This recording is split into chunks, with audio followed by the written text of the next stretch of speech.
That's why we're actually doing this press conference, because when the thing was brought to our notice, we are aware of this matter. The matter has always been in the media, the matter between the gentleman and the gentle lady, the contestation for power in their constituency. You know, we're aware of it, but we're not aware of this aspect of the police framing up charges against him, and we're not aware of recommendation by the police to the Attorney General, and the Attorney General making a recommendation that the man should be charged. So when we got aware of this via a presentation that was sent to us by some constituents of that Isuikwuato Umunneochi federal constituency, so we decided to intervene, because when we got to know that the minister, when he wasn't a minister, was a lawyer to the man.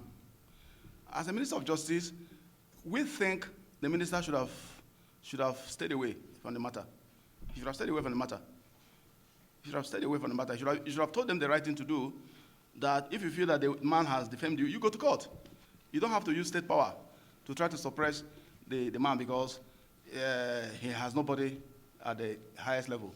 Labour Party is like a political orphan in Nigeria.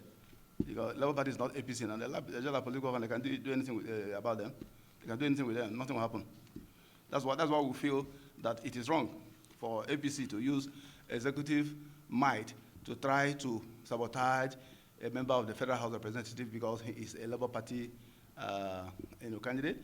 And more particularly, it does not sit well for somebody who holds such a high position of Federal Attorney General, who was a lawyer, private lawyer to the lady, who wasn't a minister then, but eventually became a minister, and he himself became a minister, and you now want to use your office.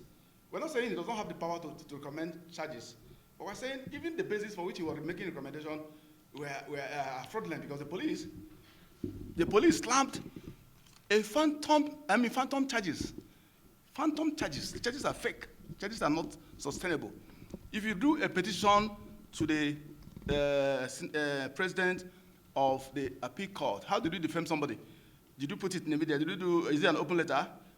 You can only defame a person if it is published.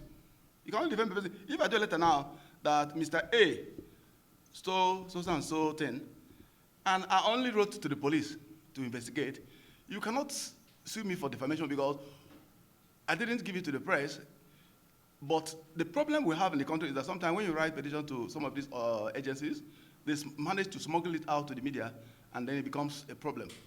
So what we're saying is that, we're not saying either the man did not defame her or he defamed her. What we're saying is that there's no due process for a man who holds the office of Federal Attorney General to be the one that will recommend for arraignment of a man whom he stood against in an election petition tribunal. That's our contestation today. It is an abuse of office. It's an abuse of office. It's an abuse of privilege, abuse of power.